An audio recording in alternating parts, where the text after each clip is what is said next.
আসসালামু আলাইকুম। শিয়া মতবাদ, ধারণা, বাস্তবতা। শিয়াদের গোড়ার কথা। একটি মতাদর্শ কখনোই নির্দিষ্ট কোনো দেশ ও জাতির মাঝে সীমাবদ্ধ থাকে না।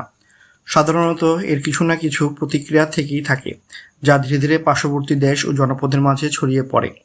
সঙ্গত কারণে প্রতিটি মতাদর্শের ভিত্তিমূলে থাকে বিশ্বাসগত, ফিকহ সংক্রান্ত ও ইতিহাস সম্পৃক্ত বিষয় আশয়।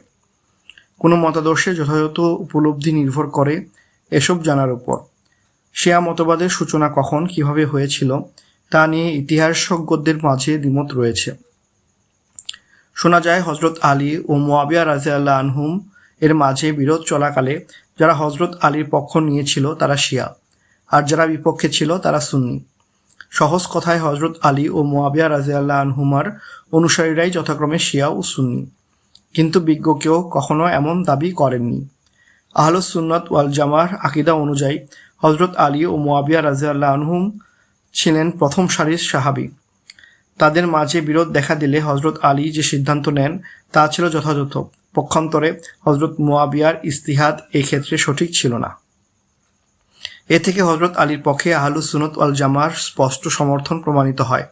তাছাড়া বর্তমান সময়ে অধিকাংশ শিয়া যে বিশ্বাস ও সংস্কৃতি মনে প্রাণে লালন ও পালন করে তা কোনোভাবেই হজরত আলীর জীবনাদর্শের সাথে সামঞ্জস্যপূর্ণ নয়। এজন্য হজরত আলী রাদিয়াল্লাহু আনহুর যুগেই শিয়া মতবাদের উৎপত্তি কথাটি গ্রহণযোগ্য নয়। ইতিহাসবেত্তাদের অনেকে বলেন শিয়া মতবাদের উৎপত্তি ঘটে হোসাইন রাদিয়াল্লাহু আনহুর শাহাদাত পরবর্তী সময়ে। এই মতটি তুলনামূলকভাবে স্পষ্ট ও যুক্তিসঙ্গত, কারণ হজরত হুসাইন যখন ইয়াজিদের খেলাফত অস্বীকার করেন তখন ইরাকের কিছু লোক তাকে সমর্থন জানায় এবং সহযোগিতার প্রতিশ্রুতি দিয়ে ইরাকে আহ্বান করে। তাদের ডাকে সাড়া দিয়ে তিনি ইরাকের উদ্দেশ্যে যাত্রা করেন। প্রথম দিকে তারা তাকে সঙ্গ দিলেও শেষ পর্যন্ত গিয়ে পিঠস্থান দেয়, যার ফলে হজরত হুসাইন রাদিয়াল্লাহু আনহু কারবালার প্রান্তরে নির্মমভাবে শাহাদাত বরণ করেন। হজরত হুসাইন রাদিয়াল্লাহু আনহুকে দেওয়া প্রতিশ্রুতি ভঙ্গের ফলে ইরাকিরা যারপন্নায় লজ্জিত হয়, পাপবোধে জর্জরিত হতে থাকে। পাপের প্রায়শ্চিত্ত স্বরূপ এক পর্যায়ে তারা উমাইয়া খেলাফতের বিরুদ্ধে বিদ্রোহের সিদ্ধান্ত নেয়। সিদ্ধান্ত বাস্তবায়িত হলে সংঘর্ষে তাদের অনেকেই প্রাণ হারায়। এই সুবাদে বিদ্রোহীদের উদ্দেশ্যে ইতিহাসে প্রথমবার শিয়া শব্দটি ব্যবহৃত হয়। এ থেকে আরও প্রমাণিত হয় হজরত আলী রাদিয়াল্লাহু আনহুর চেয়ে তার পুত্র হজরত হুসাইন রাদিয়াল্লাহু আনহুর সঙ্গে শিয়াদের সম্পর্ক অধিক ঘনিষ্ঠ। এই জন্য হয়তো বর্তমান শিয়ারা হজরত হুসাইনের শাহাদাত বার্ষিকী খুব জাঁকজমকভাবে পালন করে, অথচ হজরত আলী রাদিয়াল্লাহু আনহুর কথা তারা স্মরণেই আনে না। সর্বোপরি মতাদর্শের সূচনা হয়েছিল নিছক একটি রাজনৈতিক দল হিসাবে, যাদের উদ্দেশ্য ছিল উমাইয়া খেলাফতে বিরুদ্ধচারণ করা, খলিফার বিরুদ্ধে যারা বিদ্রোহ করবে তাদের সাহায্য করা। এমনকি প্রথম দিকে তাদের আকীদাগত নীতি ও ফিকহ সংক্রান্ত বিধির কোনোটি আহলে সুন্নাত ওয়াল জামাতের মতাদর্শের সঙ্গে সাংঘর্ষিক ছিল না। অপরন্তু শিয়াদের কাছে যারা প্রথম সারির ইমাম তারা সকলেই ছিলেন আহলুস সুন্নাত ওয়াল জামার পরিপূর্ণ অনুসারী। হজরত হুসাইন রাদিয়াল্লাহু আনহু শাহাদাতের কয়েক মাস পর পরিস্থিতি কিছুটা শান্ত হয়, কিন্তু তার ছেলে আলী জয়নুল আবেদিন রহমাতুল্লাহ আলাইহি এর সময় আবার তা উত্তপ্ত হয়ে ওঠে। তিনি ছিলেন এক মহান ব্যক্তিত্ব, দুনিয়া বিমুখ আলেম হিসেবে সুপ্রসিদ্ধ। তার সম্পর্কে এমন কোনো কিছুই শোনা যায়নি যা সাহাবী ও তাবেঈদের আকীদা ও চিন্তাধারার পরিপন্থী। আলী জয়নুল আবেদিনের ঘরেও দুজন মনীষী জন্ম হয়, যাদের তাকওয়া ও পরহেজগারিতা ছিল সুউচ্চ। তারা হলেন হজরত মুহাম্মদ আল বাকির এবং হজরত জায়েদ রাহিমাহুল্লাহ। আহলুস সুন্নাত ওয়াল জামার তৎকালীন মুখপাত্র সাহাবী ও তাবেঈদের সঙ্গে তাদের কোনো দ্বিমত বা বিরোধ ছিল বলে জানা যায় না। তবে হ্যাঁ, একটি বিষয়ে হজরত জায়েদ ইবনে আলী রহমাতুল্লাহ আলাইহি ব্যক্তিগত মতামত ছিল। তিনি বলতেন হজরত আলী ছিলেন প্রথম খলিফা হওয়ার সর্বাধিক যোগ্য। এখানে দুটি বিষয় লক্ষণীয়। প্রথমত, তার এই মত উম্মাহ সর্বসম্মত সিদ্ধান্তের পরিপন্থী। দ্বিতীয়, অসংখ্য হাদিসে হজরত আলীর তুলনায় হজরত আবু বকর, ওসমান ও ওমর রাদিয়াল্লাহু আনহুমের মর্যাদাধিক্য প্রমাণিত হয়। তথাপি তার এই দ্বিমত আকীদাগত না হওয়ায় তেমন গুরুতর কিছু ছিল না। আর তিনি তো প্রথম 3 খলিফার মর্যাদা অস্বীকার করেননি, শুধু হজরত আলীকে তাদের চেয়ে অগ্রগামী মনে করেছেন। মূলত তিনি অগ্রজের উপস্থিতিতে অনুজের ইমামত বা নেতৃত্ব বৈধ মনে করতেন। তাই দ্বিমত যদিও ছিল, তবুও তিনি প্রথম 3 খলিফার ইমামতের স্বীকৃতি দিয়েছেন অকুণ্ঠ চিত্তে। মোট কথা, শুধু এই একটি প্রসঙ্গ ছাড়া শরীয়তের অন্য সকল মৌলিক ও শাখাগত বিষয়ে আহলুস সুন্নাতের সাথে তার কোনো রকম দ্বিমত ছিল না। হজরত জায়েদ রাহমাতুল্লাহ আলাই ছিলেন হজরত হুসাইন রাদিয়াল্লাহু আনহুর পৌত্র। তিনি খলিফা হিশাম ইবনে আবু মালিকের শাসনামলে দাদার পদাঙ্ক অনুসরণ করে ভক্তদের নিয়ে উমাইয়া খিলাফতের বিরুদ্ধে বিদ্রোহ ঘোষণা করেন। 122 হিজরিতে তিনি ইন্তেকাল করেন। এতে ভক্তরা সাময়িকভাবে দমে গেলেও পরবর্তী সময়ে তার আদর্শকে সামনে রেখে নতুন এক মতাদর্শ গড়ে তোলে। ইতিহাসের পাতায় সেটি জায়দিয়া বা জায়েদি মতবাদ নামে পরিচিত। বর্তমানে জায়দিয়া সম্প্রদায়ের বসবাস ইয়েমেনে। তাদেরকে যদিও কথিত শিয়া মনে করা হয়, কিন্তু প্রথম 3 খলিফার উপর হজরত আলীকে প্রাধান্য দেওয়া ছাড়া আর কোনো বিষয়ে আহলুস সুন্নাত ওয়াল জামাতের সাথে তাদের কোনো মতানৈক্য ছিল না। উপরন্তু নামমাত্র শিয়া এ দলটি আহলুস সুন্নাতের সঙ্গে এত বেশি সাদৃশ্য রাখে যে অধিকাংশ ক্ষেত্রে আহলুস সুন্নাত ও তাদের মাঝে কোনো অমিলই খুঁজে পাওয়া যায় না। উল্লেখ্য, হজরত জায়েদ রাহমাতুল্লাহ আলাই অনুসারীদের একটি দল একবার হজরত আবু বকর ও ওমর রাদিয়াল্লাহু আনহুমের ব্যাপারে তার মনোভাব জানতে চায়। এ সময় তিনি তাদের নাম ভালো কথা বলেন ও রহমতের দোয়া করেন। এতে তারা বেশ ক্ষিপ্ত হয় এবং তার দোয়া প্রত্যাখ্যান করে। এখানেই শেষ নয়, তারা এই মহান সাহাবীদ্বয়ের বিষয়ে বিষোদ্গার পর্যন্ত করে, এমনকি শেষ পর্যন্ত হজরত জায়েদ রাহমাতুল্লাহ আলাইহির আনুগত্য থেকে বেরিয়ে আসে। সর্বোপরি এই দলটি একদিকে যেমন হজরত আবু বকর ও ওমর রাদিয়াল্লাহু আনহুর শ্রেষ্ঠত্ব ও নেতৃত্ব অস্বীকার করেছে, অপরদিকে ত্যাগ করেছে হজরত জায়েদের আনুগত্য। একের পর এক অস্বীকৃতি ও অবাধ্যতার কারণে ইতিহাসে তারা রাফেজি বা বিদ্রোহী নামে অভিহিত হয়েছে।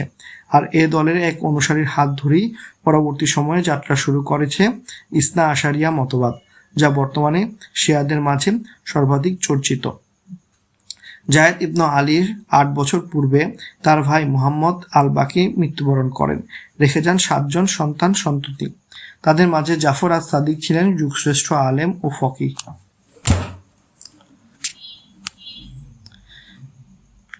আকিদা বিশ্বাসে তিনি ছিলেন সাহাবী, তাবী ও তৎকালীন আলেমদের পরিপূর্ণ অনুসারী। দেখতে দেখতে উমাইয়া শাসনের অন্তিম মুহূর্ত ঘনিয়ে আসে।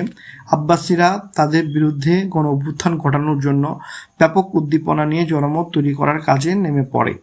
ক্রমেই দ্রোহের আগুন ছড়িয়ে পড়ে চারিদিকে, আর এতে ইন্ধন যোগায় জায়েদ ইবনে আলী রহমাতুল্লাহ আলাইহির আদর্শ থেকে বিচ্যুত সে অবাধ্য উপদলটি। 132 হিজরিতে উমাইয়া খেলাফতের পতন ঘটে। যাত্রা শুরু করে আব্বাসী খেলাফত। প্রথম খলিফা আবুল আব্বাস আস সাফফার পর সাম্রাজ্যের হাল ধরেন খলিফা আবু জাফর আল মনসুর। এদিকে আন্দোলনের সহযোগীরা সামগ্রিকভাবে লাভ ক্ষতি হিসাব কষে দেখতে পায় পরিশ্রমে তেমন কোনো মূল্যই তারা পায়নি। তাদের কামনা ছিল নতুন শাসক হবে হযরত আলী রাদিয়াল্লাহু আনহুর খানদানের কেউ। কিন্তু খেলাফতের ঝান্ডা আব্বাসীদের হাতে গেলে তাদের সে আশার গুড়ে বালি। উপায়ন্তর না দেখে তারা নতুন উদ্যমে বিদ্রোহ আরম্ভ করে। এবার হযরত আলী ইবনে আবু তালিবের নামানুসারে নাম ধারণ করে তালিবি। মুসলিম উম্মার সর্বাঙ্গে অস্থিরতা বিরাজ করলেও আকিদা ও ফিকার মৌলিক বিষয়ে তেমন কোনো বিরোধ তখন পর্যন্ত ছিল না। কিন্তু হঠাৎ হজরত জায়েদের অবাধ্য সেই দলটি আবু বকর ও ওমর রাদিয়াল্লাহু আনহুমার ব্যাপারে আপত্তি তোলে। এই দুর্ভাগারা মহান 2 খলিফার নেতৃত্ব ও শ্রেষ্ঠত্ব অস্বীকার করে বসে তাদের নাম ধরে প্রকাশ্যে বদদোয়া শুরু করে। জাফর সাদিক 148 হিজরিতে ইন্তেকাল করেন। উত্তরসূরি হিসেবে রেখে যান পুত্র মুসা আল কাজিমকে। মুসা বাবার মতো দিনী শিক্ষা শিক্ষিত ছিলেন, কিন্তু জ্ঞান ও প্রজ্ঞায় পিতার সমপর্যায়ের ছিলেন না। মুসা আল কাজিম ইন্তেকাল করেন 183 হিজরিতে। বড় একটি পরিবার রেখে যান তিনি। তাদের মধ্যে পুত্র আলী ইবনু মুসা রেজার নামও বিশেষভাবে উল্লেখযোগ্য। তালেবিরা যখন বিদ্রোহ শুরু করে তখন খেলাফতের দায়িত্বে ছিলেন আব্বাসী খিলাফতের সুপ্রসিদ্ধ খলিফা আবু জাফর আবদুল্লাহ আল মামুন। তিনি বিদ্রোহের বিষয়টি গুরুত্বের সাথে দেখেন এবং সকল সমস্যা সমাধানের উদ্যোগ নেন। তালেবিদের দাবি ছিল হযরত আব্বাস ইবনু আব্দুল মুত্তালিব নয়, বরং আলী ইবনু তালিবের বংশের কেউ খলিফা নিযুক্ত করা। বিষয়টি সামনে রেখে খিলাফতের বায়াতের জন্য তিনি আলী ইবনু মুসা রেজাকে মনোনীত করেন, কিন্তু এই সিদ্ধান্ত আব্বাসীদের মাঝে ব্যাপক উত্তেজনা তৈরি করে। 203 হিজরিতে আকস্মিকভাবে হযরত আলী ইবনু মুসা মৃত্যুবরণ করেন। এই মৃত্যুর জন্য তার সমর্থকরা খলিফা আল মামুনকে দোষারোপ করে। এ সময় তারা প্রচণ্ড ক্ষুব্ধ হয়ে আব্বাসী খিলাফতের বিরুদ্ধে তুমুল বিদ্রোহের ডাক দেয়, ঠিক যেমনটি করেছিল উমাইয়া খেলাফতের বিরুদ্ধে। কয়েক বছর এভাবে কেটে গেল। গ্রহের আগুন কিছুটা নিষ্প্রভ হলো। দীর্ঘ এ সময়ে কত কি ঘটে গেছে, কিন্তু শিয়া মতবাদ নামে স্বতন্ত্র কোনো ধর্মীয় মতবাদ তখনও অস্তিত্বে আসেনি। আর বিদ্রোহ বিপ্লব বলতে যা ঘটেছে সবই ছিল রাজনৈতিক বা ক্ষমতা কেন্দ্রিক। এর পিছনে অবশ্য যথেষ্ট কারণও ছিল। তবে বর্তমান শিয়াদের সঙ্গে আহলুস সুন্নাহর যত আকীদাগত বিরোধ রয়েছে তার কোনোটিই তখনও ছিল না।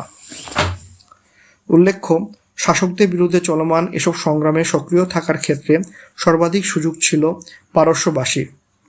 তাদের বিশাল সাম্রাজ্য ইসলামী সালতানাতের অধীনে চলে গেলে অনেকে তা মেনে নিতে পারেনি, আফসুস করতে থেকেছে।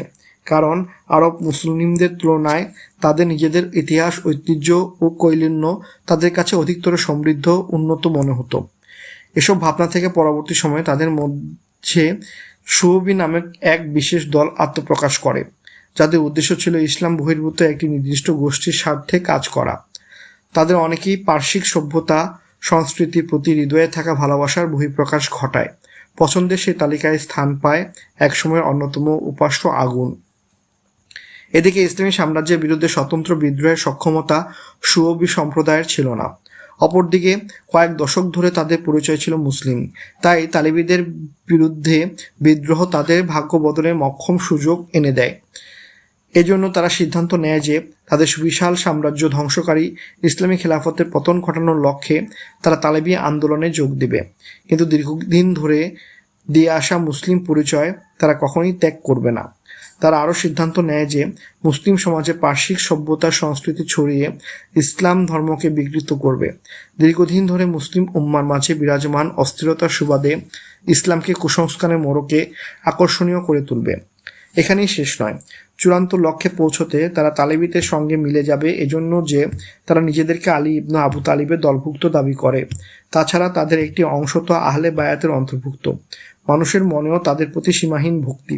আসলে সুফিরা বুঝতে পেরেছিল নিজেদের অস্তিত্ব রক্ষার এ আন্দোলন হয়তো এভাবেই স্থায়িত্ব লাভ করবে। এভাবে পার্শ্বিক সুফিদের আন্দোলন আহলে বায়াত তালেবিদের আন্দোলনের সাথে মিলেমিশে একাকার হয়ে যায়। যদিও নতুন রূপ ও সুস্পষ্ট অবস্থান নিয়ে এগিয়ে চলা এ সংগ্রামে শুধু রাজনৈতিক নয়, ছিল ধর্মীয় স্বাতন্ত্র্য। ফিরে যায় তালেবি আন্দোলনের নেতৃত্বের ধারাবাহিকতায়। আমরা জেনেছি আলী ইবনু মুসা রেজাকে বায়াতের জন্য মনোনীত করার পর তিনি মারা যান। তার মৃত্যুর পর সামনে আসেন তদীয় পুত্র মুহাম্মদ আল জাওয়াদ। তিনি ইন্তেকাল করেন 220 হিজরিতে। তারপর নেতৃত্ব দেন তদীয় পুত্র আলী ইবনু মুহাম্মদ আল হাদি। আল হাদি মারা যান 254 হিজরিতে। অবশেষে হাদি পুত্র হাসান ইবনু আলী তাদের নেতৃত্বভার গ্রহণ করেন। হাসান ইবনু আলীর উপাধি ছিল আল আসকারি। 260 হিজরিতে মুহাম্মদ নাম্মি 5 বছরের এক শিশু সন্তান রেখে তিনিও পরকালে পাড়ি জমান।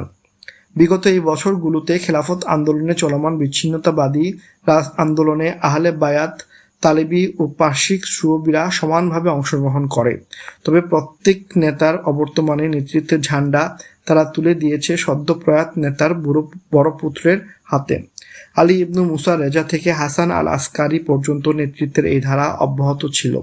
আলী ইবনু মুসার পূর্বে ঊর্ধ্বক্রম অনুসারে নেতৃত্ব দিয়েছেন তার বাবা মুসা আল কাজিম, দাদা জাফর আস সাদিক এবং পরদাতা মুহাম্মদ আল বাকির।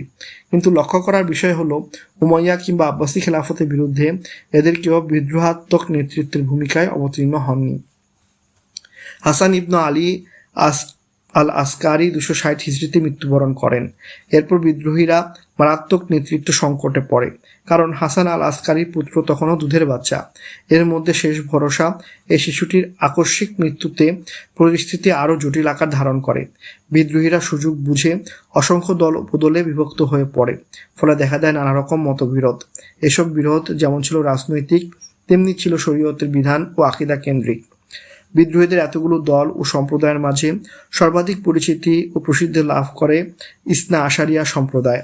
বর্তমানে এ সম্প্রদায়ের অধিকাংশের বসবাস ইরান, ইরাক ও লেবাননে, এবং এরাই শিয়াদের সকল দল উপদলের মাঝে জনসংখ্যায় সর্বাগ্রে। তাদের এই বিভক্তির ভয়ঙ্কর রূপ ধারণ করে তখন, যখন দলের নেতারা নিজেদের প্রয়োজন মতো ইসলামের বিধানের সঙ্গে বিভিন্ন বিষয় আসে সংযোজন করে, নিজ নিজ দলের সুযোগ সুবিধার কথা মাথায় রেখে গ্রহণ করে নানা পদক্ষেপ। আর এই সবই সম্ভব হয়েছিল একজন সর্বজনীন নেতার অনুপস্থিতির সুবাদে। ইসলামের নামে তারা নিকৃষ্ট সব বিদআতের সূচনা করে। এরপর এসব বিদআতকে দিনে অপরিহার্য অংশ বলে দাবি করে। এক পর্যায়ে এগুলো তাদের আকীদা ও গঠনতন্ত্রের অবিচ্ছেদ্য অংশ হিসেবে গণ্য হতে থাকে। এসব বিদআতের মধ্যে ইমামত তথা নেতৃত্ব সংক্রান্ত বিষয়টি বিশেষভাবে উল্লেখযোগ্য। এর মাধ্যমে নেতৃত্ব সম্পর্কিত সকল সমস্যা সমাধানের ইচ্ছা পোষণ করে। তাই চারিদিকে খুব জোর দিয়ে প্রচার করা হতে থাকে যে ইমাম বা নেতা হওয়ার যোগ্য ছিলেন কেবল 12 জন মনীষী। তাদের নাম যথাক্রমে আলী ইবনে আবু তালিব, হাসান ইবনু আলী, হুসাইন ইবনু আলী, আলী জয়নুল আবেদিন ইবনু হুসাইন, মুহাম্মদ আল বাকির ইবনু জাইনুল আবেদিন, জাফর সাদিক ইবনু মুহাম্মদ আল বাকির, মুসা আল কাজিম, আলী আল রিজা, মুহাম্মদ আল জাওয়াদ, আলী আল হাদি, হাসান ইবনু আলী আল আসকারি ও মুহাম্মদ ইবনু হাসান আল আসকারি। 12 ইমামের এই ধারণা থেকে শিয়াদের একটি দল ইসনা আশারিয়া নামে পরিচিত হতে থাকে। ইমামদের সংখ্যা সীমাবদ্ধ রাখতে তারা আরও একটি নতুন আকীদা প্রণয়ন করে। বলে, মুহাম্মদ ইবনু হাসান নামের শিশুটি এখনও মারা যায়নি, কোনো একটি পাহাড়ের গুহায় আত্মগোপন করে 1000 বছর ধরে বেঁচে আছে। যথাসময়ে ফিরে এসে সে উম্মার নেতৃত্বভার গ্রহণ করবে। কাল্পনিক এ শিশুটি তাদের মাঝে প্রতিশ্রুত ইমাম মাহাদি। যারা এমন দাবিও করে যে নবীজি সাল্লাল্লাহু আলাইহি ওয়াসাল্লামের 12 জন ইমামের ব্যাপারে নাম ধরে ওসিয়ত করে গেলেও সাহাবায়ে কেরাম তা গোপন করেছেন। এ কারণেই তাদের মতে অধিকাংশ সাহাবী কাফের এবং বাকিরা ফাসিক, কেননা তারা জেনে শুনে ইমামদের প্রসঙ্গে এমন গুরুত্বপূর্ণ বিষয় গোপন করেছেন। নাউজুবিল্লাহ। এরপর তারা পারসিক চিন্তাধারা থেকে আনিত উত্তরাধিকার সূত্রে ক্ষমতা বন্টনের বিষয়টি ইমামদের নামে চালিয়ে দেয়। দাবি করে আলী ইবনে আবু তালিব থেকে নিয়ে পরবর্তী সময়ে যারাই নেতৃত্ব দিয়েছেন, প্রয়াণের পর তাদের জ্যেষ্ঠ পুত্রই ছিলেন অবিসংবাদিত নেতা। অথচ আমরা সকলেই জানি ইসলামে এমন কোনো কিছুর কোনো ভিত্তি নেই। এমনকি ইসলামী সাম্রাজ্যগুলোতে সুন্নিদের দ্বারা গঠিত ও পরিচালিত খেলাফত ব্যবস্থা তথা উমাইয়া, আব্বাসি, সেলজুকি, আইয়ুবি, ওসমানী খেলাফতের উত্তরাধিকার সূত্রে ক্ষমতা প্রাপ্তির ধারা অব্যাহত থাকলেও তাদের কেউ কখনো এটিকে ধর্মীয় বিধান বলেনি বা তারা এটিকে বংশগত অধিকার বলে মনে করতেন না। পারসিক মতাদর্শ থেকে আমদানিকৃত তাদের আরও একটি নিকৃষ্ট আকীদা হলো শাসককে নিষ্পাপ জ্ঞান করা। তাদের বিশ্বাস অনুযায়ী ইমামরা নিষ্পাপ। উল্লেখিত সকল ইমাম সব গুনাহ থেকে পবিত্র, ফলে ইমামদের বক্তব্য তাদের কাছে কোরআন ও হাদিসের মতোই গ্রহণযোগ্য। এমনকি এখনো পর্যন্ত তাদের কাছে শরীয়তের বিধান বলতে যা মান্য ও গ্রহণযোগ্য এর প্রায় সবই নাকি ইমামদের বাণী থেকে গৃহীত, যদিও বাস্তবে সেগুলো হয়ে থাকে ইমামদের মুখ নিঃসৃত কিংবা তাদের নামে আরোপিত। আরও কয়েক ধাপ এগিয়ে ইরানি বিপ্লবের সর্বোচ্চ নেতা জনাব খামেনি নিজ গ্রন্থ আল হুকুমাতুল ইসলামিয়াতে বলেন, আমাদের মতবাদের একটি আবশ্যিক বিশ্বাস এই যে আমাদের প্রত্যেক ইমাম এমন উচ্চ মর্যাদার অধিকারী যে প্রথম সারি কোনো ফেরেশতা কিংবা নবী রাসূলের পক্ষেও সে মর্যাদা লাভ করা সম্ভব হয়নি।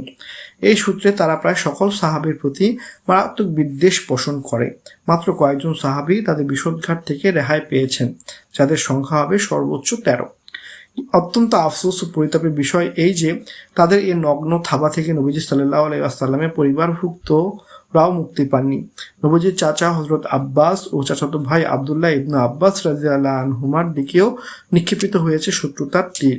অথচ নবীজি সাল্লাল্লাহু আলাইহি ওয়াসাল্লামের ভাষায় আব্দুল্লাহ ইবনে আব্বাস হলেন হিব্রুল উম্মাহ বা জ্ঞানী গুণে উম্মতের শ্রেষ্ঠ ব্যক্তিত্ব।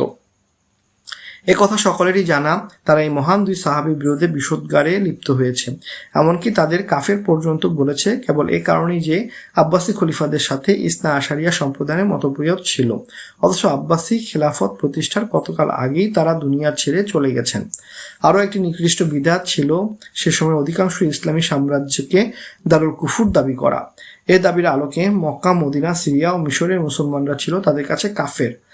এমন উদ্ভট দাবিকে যৌক্তিক প্রমাণ করতে নবীজি সাল্লাল্লাহু আলাইহি ওয়াসাল্লামের নামে নির্জলা মিথ্যা কথা বলতেও তাদের কোনো দ্বিধা ছিল না।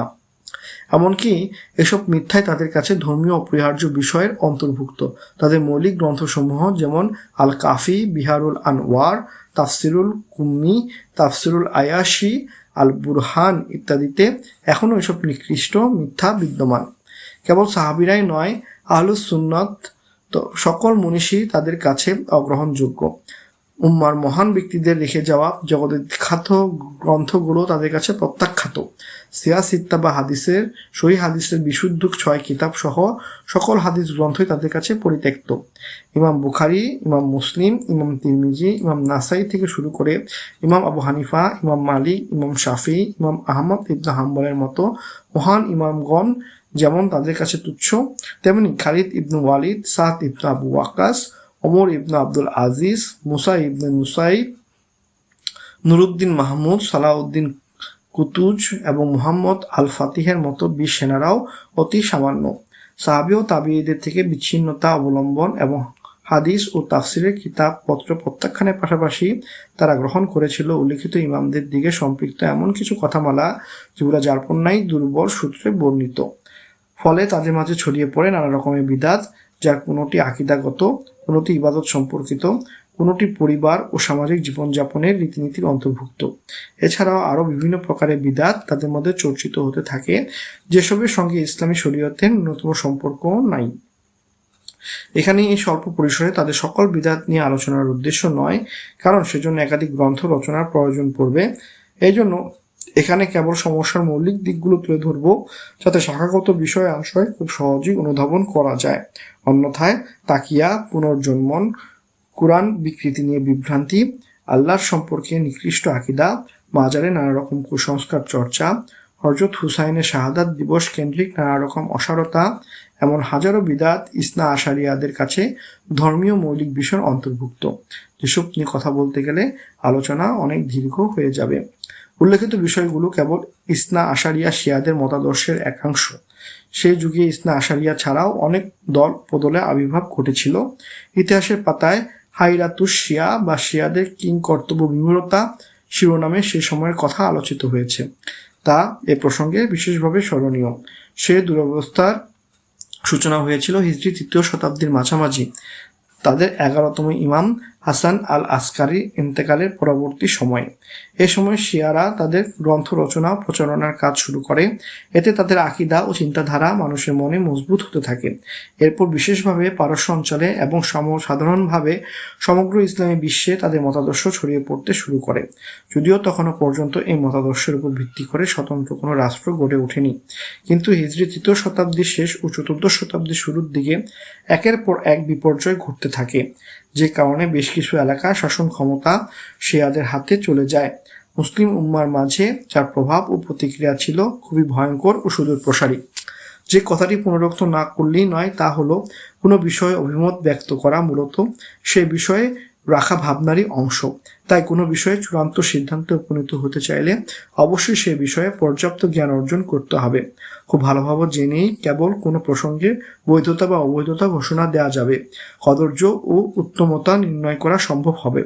অন্যথায় পড়াশোনা ও গবেষণা থেকে মুক্ত আবেগতাড়িত কথামালা তো কেবল ক্ষতি বয়ে আনবে।